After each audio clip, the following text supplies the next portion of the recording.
আরবদের নেতৃত্ব ছিল আবু জাহেলের হাতে, আবু লাহাব, উতবা, শাইবা, রাবিআ তাদের হাতে। তো আবু জাহেলদের ওই যুগটাকে বলা হতো আইয়ামে জাহিলিয়াত। কি বলা হতো? আমরা সবাই জানি আইয়ামে জাহিলিয়াত বলা হতো, অন্ধকারাচ্ছন্ন যুগ। এই যুগের অন্ধকারাচ্ছন্ন পরিবেশে নিমজ্জিত মানুষগুলো ওই যুগটাকে আইয়ামে জাহিলিয়াত বলে আর কি। কেন তারা আইয়ামে জাহিলিয়াত বলতো? খুব গভীরভাবে লক্ষ্য করলে দেখা যায় যে সেখানে কয়েকটা মৌলিক পাপ ছিল, কিছু অজ্ঞতা ছিল, এই কারণে সেই যুগটাকে অজ্ঞতার যুগ বলা হতো। তার মধ্যে প্রথমটা হচ্ছে শিরক, মূর্তি পূজা, প্রকৃতি পূজা, চন্দ্র সূর্যের পূজা, গাছপালার পূজা, মৃত মানুষের পূজা, নাস্তিকতা, তারপরে আপনার বস্তুবাদিতা যেটাকে আমরা মেটেরিয়ালিজম বলি, এগুলো আইয়ামে জাহিলিয়াতের অন্যতম আকীদা ছিল। মানুষেরা এভাবেই জীবনযাপন করত। এটা ছিল প্রথম। দ্বিতীয়টা ছিল সুদ বা রিবা। তাদের ইকোনমিক সিস্টেমটা ছিল রিবা ভিত্তিক বা সুদ ভিত্তিক। চক্রবৃদ্ধি হারে তারা সুদ খেত এবং সুদ খাওয়ার মধ্য দিয়ে তারা এক পর্যায়ক্রমে ব্যক্তিকে পর্যন্ত দাসে পরিণত করত। জমি জমা, বাড়ি গাড়ি এগুলো তো ছিলই, এগুলো তো মানুষ সিজ করতোই। এক পর্যায়ে ব্যক্তিকেও দাসত্বের শৃঙ্খলা আবদ্ধ করতো ওই রিবা দিয়ে, সুদ দিয়ে। এই কারণে জাহিলিয়াত বলছি আমরা, আইয়ামে জাহিলিয়াত। শিরকের কারণে বলছি, সুদের কারণে বলছি। আরেকটা ছিল মাদক। তাদের ঘরে ঘরে মাদক ছিল, ম্যাক্সিমাম মানুষ মাদক দ্রব্যের সাথে সংশ্লিষ্ট ছিল, এটা একটা কারণ ছিল। আরেকটা হচ্ছে নারীর অবমাননা। নারী জাতিকে তারা খুব একটা মূল্যায়ন করতো না। আমরা জানি যে কন্যা সন্তানকে পর্যন্ত জীবন্ত কবর দেয়া হতো, এগুলো শুনেছেন। আরেকটা ছিল মৌলিক, সেটা হলো গোত্রীয় হানাহানি, গোত্রীয় রক্তক্ষয়ী দীর্ঘস্থায়ী সংঘাতে তারা লিপ্ত থাকতো। বিভিন্ন গোত্রে গোত্রে, দলে উপদলে মারামারি, কাটাকাটি, এই ছিল আইয়ামে জাহেলিয়াত। এর পাশাপাশি আরও কিছু ছিল, অশ্লীলতা, ব্যভিচার, জুয়া, ঠিক আছে, অন্যায়ভাবে মানুষকে প্রহার করা, সম্পদ আত্মসাৎ করা ইত্যাদি। তো আমরা যে এখন 1450 বছর পর এসে এই 19ঊনবিংশ শতাব্দী বলেন আর বিংশ শতাব্দী বলেন, এই দিকে এসে যে আমরা আইয়ামে জাহেলিয়াত শব্দটা শুনলেই ওই মক্কার দিকে তাকাই, তো এই শিক্ষিত মানুষদের একটু নিজেদের দিকে তাকানোর প্রয়োজন আছে। আগে আমাদের এই বিংশ শতাব্দীর শিক্ষিত মানুষদের আগে নিজেদের দিকে তাকানোর প্রয়োজন আছে। যে শিরকের কারণে আপনি আবু জাহেলের যুগকে আইয়ামে জাহিলিয়াতের যুগ বলছেন, সেই শিরক এখন গ্লোবালাইজেশন হয়েছে, মানে সারা বিশ্বে ছড়িয়ে পড়েছে। আগে আবু জাহেলদের শিরক ছিল একটা নির্দিষ্ট অঞ্চলের মধ্যে। এখন সেই শিরকগুলো, শিরকের মহাপাপগুলো মুসলিম অমুসলিম, দেশে দেশে, জেলায় জেলায়, থানায় থানায়, ইউনিয়নে, সব জায়গায় একদম অক্টোপাসের মতো ছড়িয়ে পড়েছে। ওই শিরক আপনার কাছেও আছে। আমি ওইদিকে পরে আসবো ইনশাআল্লাহ, আগে আপনাকে বুঝিয়ে দেই বিষয়টা। যে সুদের কারণে আপনি আইয়ামে জাহিলিয়াতকে অজ্ঞতার যুগ বলছেন, সেই সুদ এখন রন্ধ্রে রন্ধ্রে প্রবেশ করেছে। সুদ ছাড়া কোনো কান্ট্রি নাই এবং সুদ ছাড়া কোনো ব্যাংক নাই, এবং সুদ ছাড়া চলতে পারে এমন কোনো মুসলিমও এখন বেঁচে আছে কিনা আল্লাহ ভালো জানে। প্রত্যক্ষভাবে আপনি না খেলেও পরোক্ষভাবে আপনি আমি এটার সাথে সম্পৃক্ত। আমি যখন ইকোনমিক্স বুঝাবো তখন বুঝবেন ইনশাআল্লাহ। সুদ আছে এবং এটা গ্লোবালাইজেশন হয়েছে, সারা বিশ্বে ছড়িয়ে পড়েছে। 3, যে মাদকের কারণে আপনি আইয়ামে জাহিলিয়াতকে অন্ধকারাচ্ছন্ন যুগ বলছেন, সেই মাদক এখন মুসলিমদের ঘরে ঘরে নাই। আর মাদক বলতে আমি কিন্তু জর্দাও বুঝিয়েছি, ঠিক আছে, সিগারেটও বোঝাচ্ছি, আরে বড় বড় স্কেলে যেগুলো আছে এগুলো তো বোঝাচ্ছি। যে নারীর অবমাননার কারণে আপনি আইয়ামে জাহিলিয়াতকে জাহিলিয়াতের যুগ বলছেন, সেই নারীর অবমাননা এখন মুসলিম অমুসলিম সকলের ঘরে ঘরে প্রবেশ করেছে, করে নাই? আচ্ছা।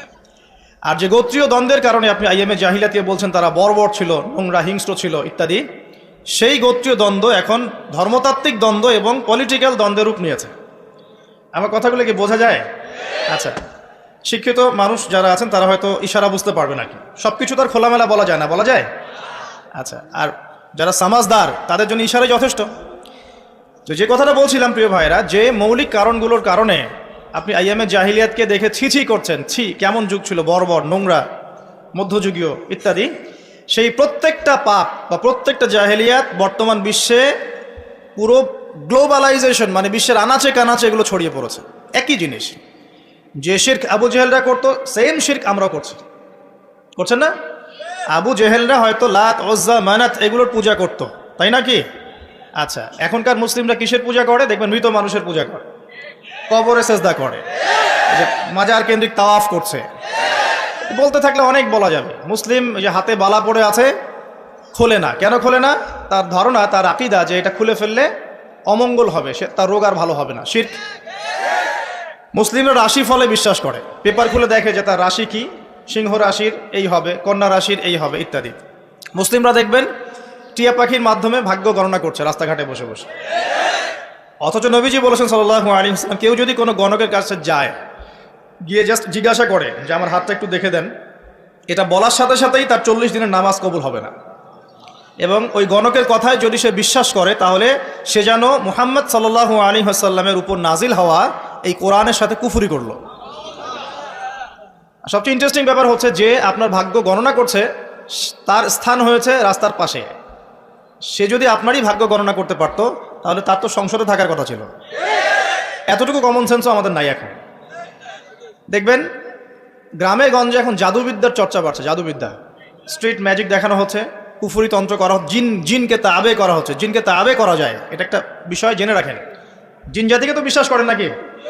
এখনকার মডার্ন শিক্ষিতরা জিনকে বিশ্বাস করে না, তারা রুহকে বিশ্বাস করে না, কবরের আযাবকে বিশ্বাস করে না, তারা আল্লাহকেও বিশ্বাস করে না। তারা বলে যে মহাবিশ্ব সৃষ্টি হয়েছে বিগ ব্যাং থেকে, আল্লাহ সৃষ্টি করেন নাই, নাউযুবিল্লাহ। এই হচ্ছে উচ্চ শিক্ষার অবস্থা এখন। শিরক নিয়ে বলতে গিয়ে দেখেন, শিক্ষার মধ্যেও আপনাকে শিরক করানো হচ্ছে এখন। শিক্ষা জীবনে আপনি শিরক কীভাবে করছেন? শিক্ষা ক্ষেত্রে আপনাকে একটা দর্শন শেখানো হয়েছে, পশ্চিমা দর্শন। সেটা কি? যে পরীক্ষা নিরীক্ষা, যুক্তিবিজ্ঞান, দর্শন দিয়ে কোনো কিছু প্রমাণ করা গেলে সেটার অস্তিত্ব আছে, আদারওয়াইজ এটার অস্তিত্ব নাই। মানে ফেরেশতাকে আপনি বিশ্বাস করবেন না। কেন বিশ্বাস করবেন না? কারণ ফেরেশতাকে আপনি ল্যাবরেটরিতে পরীক্ষা নিরীক্ষা দিয়ে পর্যবেক্ষণের মাধ্যমে কোনো সিদ্ধান্তে উপনীত হতে পারছেন না। দেখা যায় ফেরেশতা? শোনা যায়? টাচ করে অনুধাবন করা যায়? ইন্দ্রিয় দিয়ে এই জ্ঞানটাকে আপনি লব্ধ করতে পারছেন না। এই কারণে প্রচলিত জ্ঞানতাত্ত্বিক দর্শনের মতে আপনি একজন মৌলবাদী মানুষ, কারণ আপনি অন্ধভাবেই একটা কথা বিশ্বাস করছেন। তো তাদের কনসেপ্ট কি? পরীক্ষা নিরীক্ষা পর্যবেক্ষণের মাধ্যমে যা লাভ করা যাবে সেটাই জ্ঞান, এর বাইরে জ্ঞানের কোনো অস্তিত্ব নাই। এই কারণে তারা আনসিন ওয়ার্ল্ডটাকে বিশ্বাস করে না, অদৃশ্যের গায়েবের জগৎটাকে তারা বিশ্বাস করে না। বুঝতে পারছেন কথা কি? আল্লাহ বিশ্বাস করে না, কারণ আল্লাহকে দেখা যায় না। ফেরেশতা বিশ্বাস করে না, কারণ কি? কারণ ফেরেশতা দেখা যায় না। জিন জাতিকে বিশ্বাস করে না, বিকজ জিন জাতিকে দেখা যায় না। কবরের আযাব দেখা যায় না, রূহ বা আত্মাকে দেখা যায় না, জান্নাত জাহান্নাম দেখা যায় না। যেটা দেখা যায় না সেটা বিশ্বাস করবে না। এই হলো ওদের জ্ঞানতাত্ত্বিক দর্শন। এই দর্শনে যদি আপনি পড়াশোনা করেন এবং এখান থেকে সার্টিফিকেট অর্জন করেন, আপনি বড় চাকরি পাবেন ঠিক ইনশাআল্লাহ, কিন্তু আপনি সারা জীবন শিক্ষা ক্ষেত্রে মুশরিক হয়ে থাকবেন। শিক্ষা ক্ষেত্রে আপনি একজন মুশরিক হয়েছেন। প্রতিটা সেক্টরেই আছে। ইকোনমিক সেক্টরে যাবেন, রিবা, আল্লাহ পাক রিবাকে হারাম করেছেন আর আমরা করেছি ফরজ। রিবাকে আল্লাহ পাক হারাম করেছেন, মায়ের সাথে জেনার কথা বলেছেন, আল্লাহর সাথে যুদ্ধের ঘোষণার সমান কথা বলেছেন, আর আমরা করেছি ফরজ। একটা কান্ট্রি ওয়ার্ল্ড ব্যাংকের আন্ডারে, IMF-এর আন্ডারে একটা কান্ট্রি সুদমুক্ত থাকতে পারবে না, পসিবল না। কখনোই তারা আপনাকে সুদ ছাড়া কোনো লোন দিবে না। এবং ওদের লোন শোধ করতে গিয়ে বহু দেশ আজকাল শ্রীলঙ্কা হয়ে যাচ্ছে। পড়াশোনা করেন, তাদের লোন শোধ করতে গিয়ে বহু দেশ এখন শ্রীলঙ্কা হয়ে যাচ্ছে। না হয়ে গেলেও হওয়ার পথে 42টা দেশের লিস্ট করা হয়েছে। কয়টা? যাদের ইকোনমিক অবস্থা ক্রমশ নিম্নের দিকে যাচ্ছে, নিম্নমুখী হচ্ছে, হবেও। কারণ কি? বিকজ ইসলামিক অর্থনীতির যে একটা চিরায়ত মূলনীতি আল্লাহ পাক কোরআনে দিয়েছেন, এটা বলতে বলতে এখন আমার মুখের ফেনা উঠে যাচ্ছে। 1 নাম্বার, জাকাত ভিত্তিক অর্থনীতি, কৃষিভিত্তিক অর্থনীতি, ব্যবসা ভিত্তিক অর্থনীতি, দান সদকা ভিত্তিক অর্থনীতি। এক কথায় ইসলামিক অর্থনীতি এবং এমন কারেন্সি যার ইন্ট্রেন্সিক ভ্যালু আছে, অন্তর্নিহিত মান আছে, এগুলো যেহেতু আমরা এখন বাস্তবায়ন করতে পারছি না, এই কারণে পশ্চিমা অর্থনীতির যে সুদের মার প্যাচ, এর মধ্যে আমরা পড়ে গেছি। এখান থেকে কেউ বের হতে পারছে না।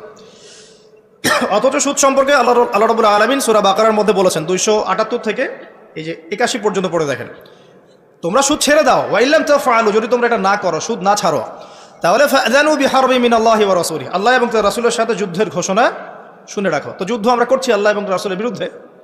তো আল্লাহ এবং তার রাসূলের বিরুদ্ধে যুদ্ধ করে কেউ কি সফল হবে? এ কারণেই আল্লাহ পাকের হারামটাকে যে আমরা হালাল করে নিয়েছি, এটাও এক প্রকার শিরক। এটা কি? এটাও শিরক। আল্লাহ পাক দিয়েছেন দিনার, দিরহাম, মার্কেটে আপনি খুঁজে পাবেন না, এটা হারাম করে দেওয়া হয়েছে। পশ্চিমারা বলেছে এটা ব্যান, চলবে না। কি চলবে? ডলার। ডলার চলবে। ডলার হচ্ছে হার্ড কারেন্সি, বাকি সব সফট কারেন্সি। মানে আপনাকে যত কারেন্সি আছে এগুলোকে ডলারে কনভার্ট করে আন্তর্জাতিক বাজারে আপনার কেনা বেচা করতে হবে। আপনি আপনার টাকা দিয়ে করতে পারবেন না। ওটা হার্ড, শক্ত কারেন্সি, আপনারটা সফট, নরম। মানে ওদেরটাতে সোনা লাগানো আছে মনে হয়, আর আমাদেরটাতে সোনা নাই। কি বুঝলেন? তো এটা যে সারা ওয়ার্ল্ডকে রুল করছে বিকজ অফ এই ডলার। এর সাথে আবার আছে পেট্রোলিয়াম, মানে ব্ল্যাক গোল্ড, ব্ল্যাক অয়েল। যে আপনি তেল কিনতে চান, মধ্যপ্রাচ্যে যান, গিয়ে যে মধ্যপ্রাচ্যে যে কান্ট্রিগুলো আছে, গলফ কান্ট্রি, এগুলোকে গিয়ে বলেন যে আমি তেল কিনতে চাই, এই যে আমার ব্রিফ কেসে 1 কোটি টাকা আছে, বাংলাদেশি টাকা বা পাকিস্তানি রুপি, ঠিক আছে, বা টার্কিশ লিরা, এটা দিয়ে আমি তেল কিনতে চাই, আমাকে তেল দিন। গলফ কান্ট্রির কোনো নেতা আপনাকে তেল দিবে না। কেন দিবে না? যতক্ষণ পর্যন্ত না আপনি আপনার কারেন্সিটাকে ডলারে কনভার্ট করছেন, ততক্ষণ পর্যন্ত আপনাকে তারা তেল দিবে না। যে ডলার আর অয়েল, ডলার এবং তেল, এই যে মিলবন্ধন স্বামী স্ত্রীর মতো, এটার নাম হচ্ছে পেট্রো ডলার। কি নাম? Petro dollar. এর কারণে আপনি স্বতন্ত্র স্বাধীনভাবে এখন তেল কিনতে পারছেন। ইভেন সোনা দিয়েও তেল কিনতে পারছেন না, আপনি বাধা দিচ্ছে। গোল্ড দিব, আমাকে তেল দাও, সম্ভব না, বাধা দিচ্ছে। এই যে সারা ওয়ার্ল্ডকে রুল করা, আমি এটা ভালো একটা জায়গায় যাবো লেকচার, ইনশাল্লাহ, সবর করেন। সারা বিশ্বটাকে যে শাসন করা, আপনি সারা বিশ্বকে শাসন করতে চান, আপনাকে সারা বিশ্বের অর্থনীতি শাসন করতে হবে, করতে হবে না? কথা কি বুঝতে পারেন? যখন আমরা বিশ্বটাকে শাসন করেছি, আর দীর্ঘদিন আমরা বিশ্ব শাসন করেছি, হাজার বছরের বেশি, প্রায় 1200-1300 বছর আমরা কি করেছি? এই ওয়ার্ল্ডটা শাসন করেছি। এই প্রথম বিশ্বযুদ্ধের আগ পর্যন্ত আমাদের শাসন ছিল বিশ্বে, ছিল না? ছিল। তো আমরা যে শাসন করেছিলাম, তখন সারা বিশ্বের অর্থনীতিকে আমরা নিয়ন্ত্রণ করেছিলাম না? সারা বিশ্বের অর্থনীতিকে নিয়ন্ত্রণ করতে না পারলে সে বিশ্বের রুলিং স্টেট হতে পারবে না। আর এই কারেন্সিগুলোর মধ্য দিয়ে তারা সারা বিশ্বের রুলিং স্টেট হয়েছে, বিকজ এই কারেন্সিগুলোর মধ্য দিয়ে তারা অন্য কারেন্সিগুলোকে ডমিনেট করছে। তো এখানে দেখুন, আল্লাহ পাকের হালালকে আমরা হারাম করে ফেলেছি। কিন্তু মদ কি হালাল না হারাম? আমরা হালাল করি নাই, করেছি। এরকম করে যে জেনা, ব্যভিচার, এখনকার যে ছেলে মেয়েগুলা ফ্রি মিক্সিং করে, ছেলে মেয়ের অবাধ মেলামেশা করে, বয়ফ্রেন্ড গার্লফ্রেন্ড কালচার, এরা কি বিশ্বাস করে, আদৌ বিশ্বাস করে যে প্রেম করাটা হারাম? এটা বিশ্বাস করে এটা? তারা যে রাত কাটায় বিভিন্ন জায়গায়, তারা কি আদৌ সত্যি বিশ্বাস করে এটা হারাম কাজ? যদি বিশ্বাসই করতো, এটা কি করতে পারতো?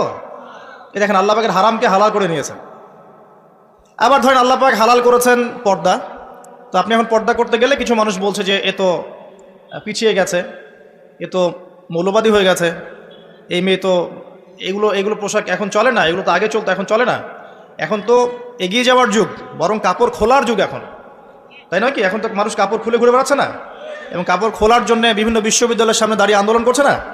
এই যে কাপড় খোলার আল্লাহ পাক হালাল করেছেন পর্দা, আপনি ওটাকে হারাম করে কাপড় খোলার দিকে মানুষকে আহ্বান করছেন। এই যে হালালকে হারাম করছেন, দুইটা বিষয় বোঝেন। আপনি মদ খাচ্ছেন, জেনে খাচ্ছেন যেটা হারাম, বুঝতে পারছেন কথা? আপনি মদ খেয়েছেন কিন্তু জানেন যে মদ খাওয়াটা হারাম, এটার জন্য শাস্তি আছে, আমাকে তওবা করতে হবে। আর এক ব্যক্তি মদ খেয়েছে, সে বিশ্বাসই করে না যে মদ খাওয়া হারাম।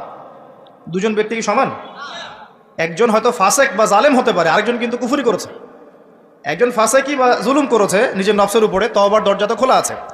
আরেকজন কিন্তু কুফরি করছে, সে আল্লাহ পাকের হালালকে হারাম করে নিচ্ছে, হারামকে হালাল করে নিচ্ছে। এখনকার ওয়ার্ল্ড এটার উপর চলছে।